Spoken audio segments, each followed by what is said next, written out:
So this is the post-game show. It was super close for the second straight week. Ugh, I hate that. I don't like close ones. People think it's exciting. I just don't want people to think it's a fraud because when it's like, oh, if we have ties every week, everyone will watch. It's like, no, I want a blowout, and I can't get a blowout.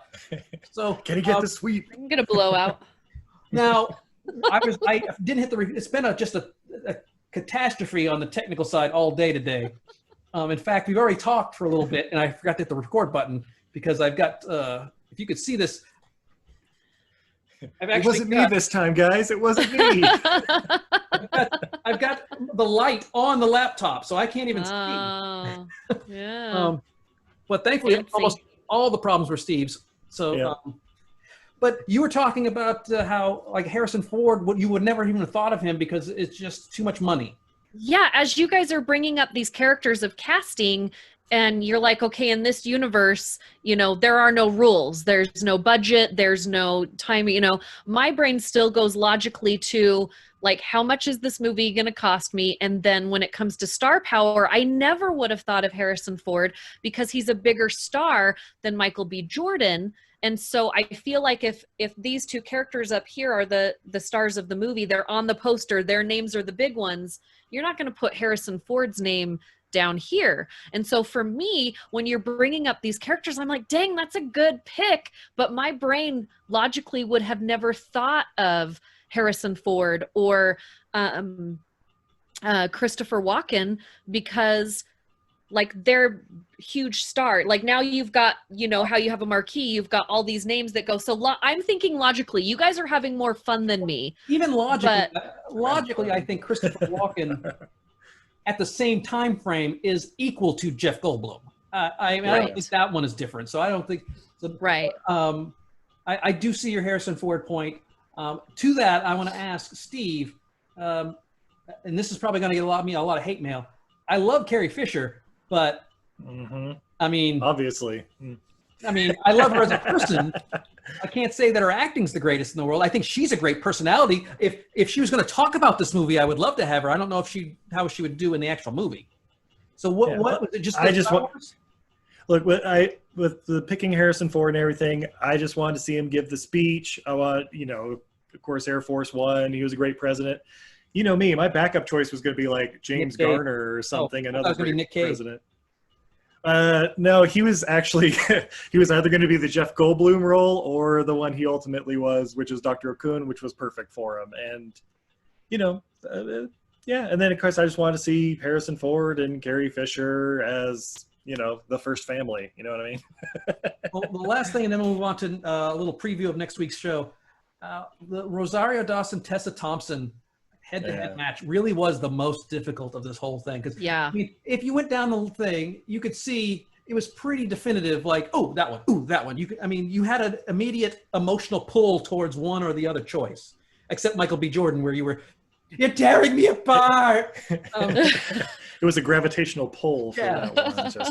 But that Rosario Dawson, Tessa Thompson one was so close. I mean, that could have been a coin flip. So, but when it comes to me, I think what it comes down to is who am I more likely to think would be a dancer? And I think Rosario has that. She's got more of a personality. I think Tessa Thompson's great, but I think she's a little bit more rigid. Rosario Dawson, I wouldn't be surprised if I saw her spin around on a pole. Yeah, I mean, it's a great pick. Yeah, I mean, I've seen Sin City. I know she's got the looks for it. But was it just a Michael B. Jordan, Tessa Thompson love fest, or was it other reasons? Yeah, it was like there was like trying to think of like other actresses, just kind of to pair with Michael B. Jordan and stuff at that time frame. It's like I'm not a huge fan of Zazie Beetz or anyone like that. I just thought Tessa Thompson is like, well, it's cliche for a reason, Well, next week.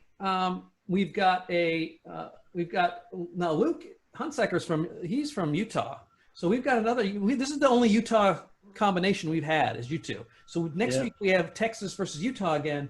And Steve, Randy. Randy's been on your podcast a couple times. Oh yeah. Tell me about Randy. How do you think Randy's going to do next week when he does the Bride?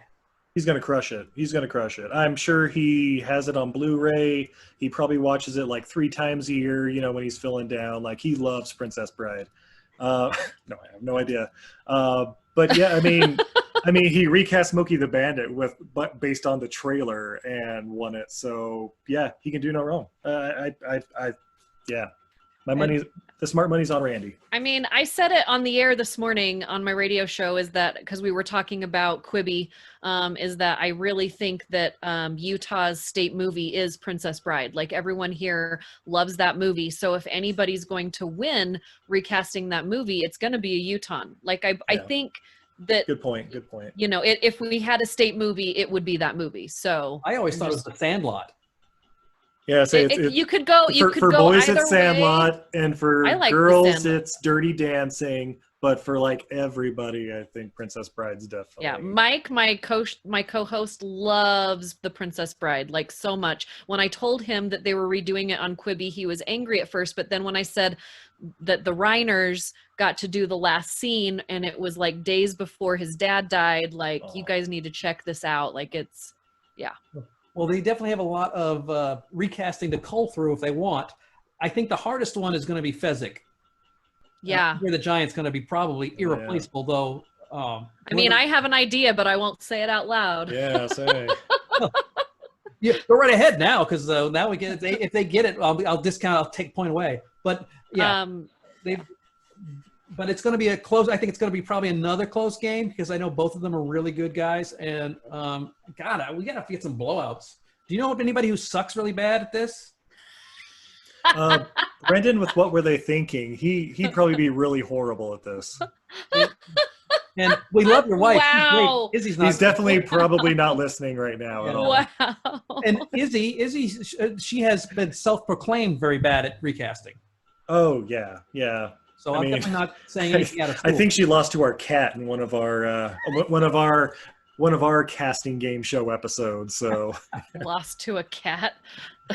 Good grief, that's yeah. So do you know anybody who sucks besides Jake, who came on and didn't make it?